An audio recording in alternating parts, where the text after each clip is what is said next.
Taylor Swift isn't just a pop star. She's a billionaire, a mogul, a once-in-a-generation force who has turned her artistic vision into a financial powerhouse. With a staggering $1.1 billion net worth, she has not only dominated the music industry, but rewritten the rules of fame, ownership, and creative control. Her rise from country prodigy to global icon is already legendary, but it's the way she's leveraged her music into a sprawling, multifaceted empire that truly sets her apart. She's not just collecting checks from albums and concert tours. She's running a growing empire that includes a $150 million real estate portfolio, a private jet fleet worth over $50 million, a billion-dollar tour that's breaking records across the globe, and a catalog of music she fought to reclaim, own, and maximize. Taylor Swift has become more than an entertainer. She's a business blueprint, a symbol of smart wealth building in the entertainment age, and that's what makes her story so fascinating. She isn't splashing out recklessly. Every property, every purchase, every move is calculated. It's not about being flashy, it's about legacy. From New York to London, her homes are more than mansions. They're markers of her evolution, reflections of a woman who has climbed from teenage fame to financial queen. Her life isn't just expensive, it's curated, layered with intention, and designed for power. Her real estate holdings are nothing short of extraordinary. Across the United States and beyond, Taylor has built a property empire that rivals top-tier investors. In New York, she's turned a cluster of penthouses in Tribeca into a private palace in the sky. With over $47 million sunk into multiple units, she's merged them into one enormous 8,300 square foot residence, featuring soaring ceilings, exposed brick, and an expansive rooftop that offers a slice of serenity high above the city's chaos. It's private, secure, and stylish, just like her. In Los Angeles, she owns a $31 million Georgian revival estate, once belonging to legendary Hollywood figures. Built in the 1930s, this Beverly Hills mansion sits on several acres of manicured grounds, boasting a classic library, a tennis court, a resort-sized swimming pool, and historic prestige baked into its walls. She didn't just buy a home, she bought a piece of Hollywood royalty. That house alone could headline a real estate magazine, but it's only one of several. In Rhode Island, Taylor purchased a stunning oceanfront mansion for $18 million, an iconic property perched atop a coastal cliff, offering panoramic views of the Atlantic and 250,000 square feet of land. This estate has become synonymous with her infamous 4th of July parties, lavish A-list gatherings that feel more like private festivals than holiday weekends. It's a property made for entertaining on a royal level.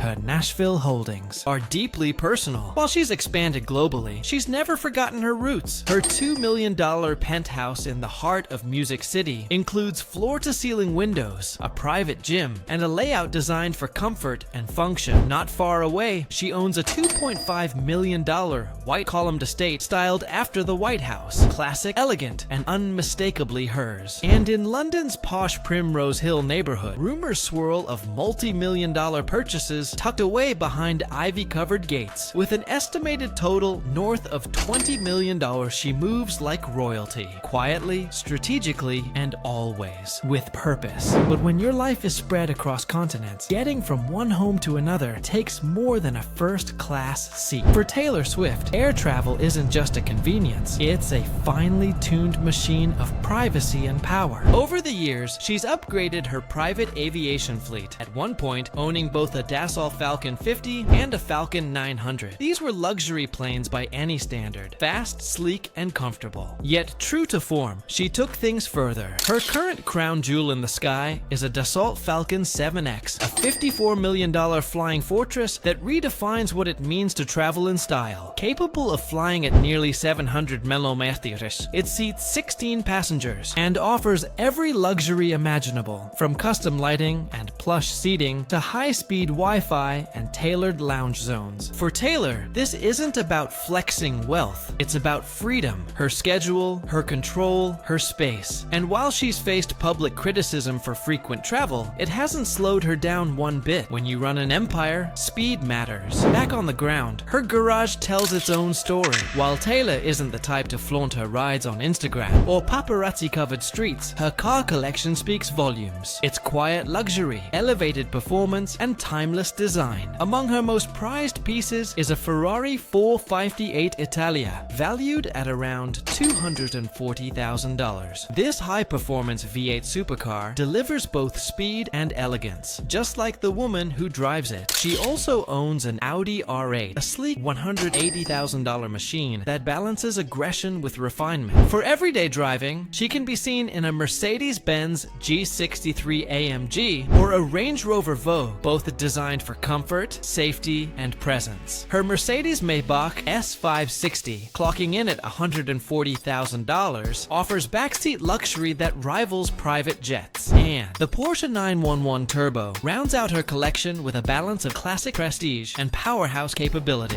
Each car is curated, not to show off, but to reflect her lifestyle, her taste, and her intention. But what separates Taylor from almost every other entertainer is her business sense. She's not just taking checks from record labels and sponsors. She's building streams of income that she owns. Her brand deals with Coca-Cola, Toyota, Keds, Apple Music, Disney Plus, and Amazon Music have brought in tens of millions. But the real genius lies in her boldest move, reclaiming her music catalog. After her early masters were sold without her input, Taylor flipped the script. She re-recorded her albums, rebranded them as Taylor's versions, and launched a campaign of musical and financial liberation that no one in the industry saw coming. Now, when fans stream or purchase her re-recordings, she earns full revenue. No middlemen, no shared ownership, no compromise. And it's working. Then there's the Eras Tour, a cultural and financial phenomenon that has shattered every touring record in the book. With ticket sales surpassing 1 billion and projections climbing past 2 billion, it has become the most profitable tour in music history. But it didn't stop at stadiums. The Eras Tour concert film generated $261.6